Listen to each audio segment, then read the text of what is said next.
हमें ये लग रहा था कि अब हम में उम्मीद खत्म हो चुकी थी। मुझे ये लग रहा था कि अब अभी मतलब मेरी कच्ची गृहस्थी है, लड़की है, हम अब ज़्यादा दिन तक हम नहीं रह पाएंगे।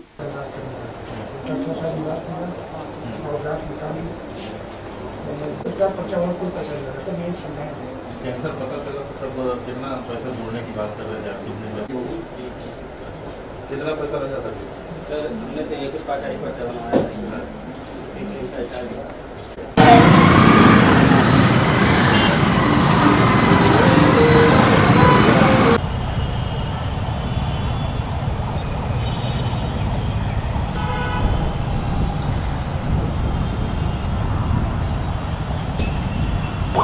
कलकाली से समृद्ध हैलर अस्पताल में महज 1 रुपये के पर्चे पर 2 कैंसर पेशेंट्स का इलाज हुआ है और सफलतापूर्वक उनका ऑपरेशन भी किया जा चुका है।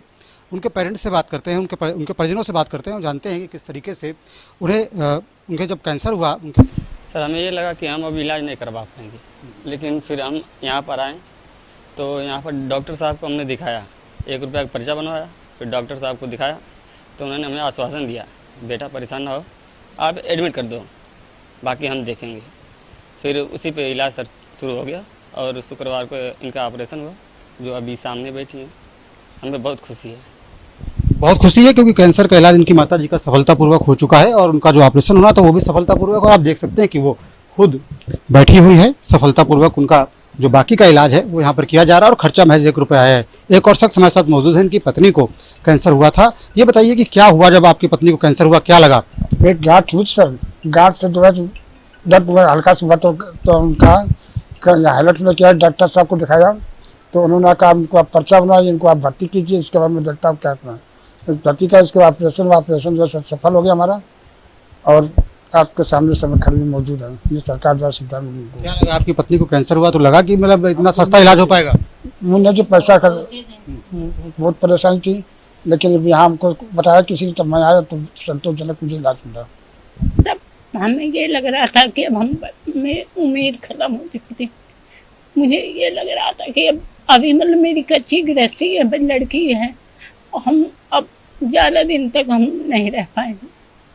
लेकिन यहाँ जब आए तो 3 दिन तक हम रोते रहे घर पे। जब हमें पता चला 3 दिन हमारे रोने का, ये भी बहुत रोते थे, लड़की बहुत रोती थी। और फिर बाद में जब यहाँ आए तो एक उम्मीद बधी, एक किरण जागी कि हो सकता है। जब डॉक्टर साहब ने चेक किया और कहा कि आपका इलाज हो सकता है, आप सही हो जाएंगे। देखिए, जो ये ऑन्कोमेमोप्लास्टी नाम से जो ये टेक्निक है, ये नई टेक्निक नहीं है, पिछले कुछ सालों में ये इवॉल्व हुई है। पहले ये कहते थे कि जो ब्रेस्ट कैंसर है उसमें पूरा स्तन निकालना पड़ता है, लेकिन धीरे धीरे करके जब आंकड़े आने लगे तो उसमें देखा, चूंकि अब कीमोथेरेपी बहुत अच्छी हो चुकी है, रेडियोथेरेपी बहुत अच्छी हो चुकी है, तो हम लोग अब बजाय के पूरे, क्योंकि एक स्त्री के लिए स्तन का बचा रहना उसके लिए बहुत बड़ी डिग्निटी की बात होती है। तो अमूमन कई औरतें होती हैं ऑपरेशन के बाद में, स्तन निकलने के बाद में, वो अपने को एक्सप्रेस नहीं कर पाती और डिप्रेशन में चली जाती हैं। और अमूमन जनता में ये एक प्रकार का भय है कि ये बता दिया जाता है उनको कि अगर ब्रेस्ट में कैंसर हो गया तो ब्रेस्ट निकालना ही एक ऑप्शन है, जो कि गलत है। क्योंकि ज़्यादातर जो शुरुआती कैंसर हैं उनमें हम बड़े आराम से ब्रेस्ट को बचा सकते हैं, और उसके साथ में अगर हम कीमो और रेडियो इन्वॉल्व करें तो हम लोग उसका सर्वाइवल उतना ही होता है जितना कि अगर हम पूरा स्तन निकालें। इसके लिए जो टेक्निक है उसको कहते हैं ऑन्कोमेमोप्लास्टी। इसमें एक वॉल्यूम रिप्लेसमेंट और वॉल्यूम डिस्प्लेसमेंट है। अगर 15% तक का ब्रेस्ट इन्वॉल्व है तब हम वॉल्यूम डिस्प्लेसमेंट यूज करते हैं, यानी कि हम जो बचे हुए स्तन हैं उसी को प्लास्टिक सर्जरी टेक्निक से आकार दे करके स्तन को बना देते हैं।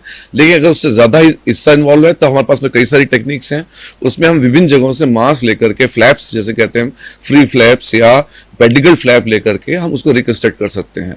और ये चूंकि ये स्पेशलाइज टेक्निक है, इसके अलावा हम इम्प्लांट्स भी यूज कर सकते हैं। अगर बाई चांस ब्रेस्ट ज्यादा टिश्यू निकला है तो इम्प्लांट भी यूज कर सकते हैं।